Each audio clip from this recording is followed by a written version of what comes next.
Les enfants de la récession, c'est l'intitulé du dernier rapport de l'UNICEF et il pointe du doigt la dégradation significative de la situation des enfants vulnérables dans l'ensemble de l'Union européenne et de l'OCDE.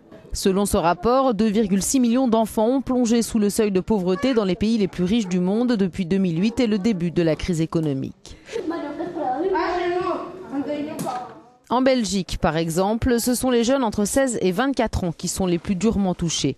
Près de 13% d'entre eux sont aujourd'hui, selon l'UNICEF, sans travail ni formation, une augmentation de 3% en seulement 4 ans. Au Portugal, l'austérité a frappé les ménages de plein fouet et les plus jeunes en payent encore le prix fort.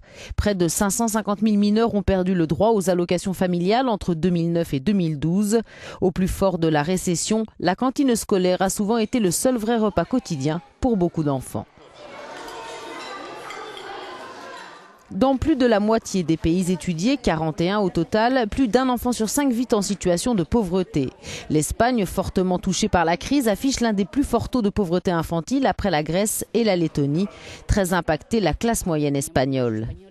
Avant, nous aidions moins d'Espagnols, explique cette volontaire de la Croix-Rouge. Mais maintenant, face à la situation que nous vivons, les Espagnols eux aussi demandent de l'aide, principalement des vêtements pour les enfants.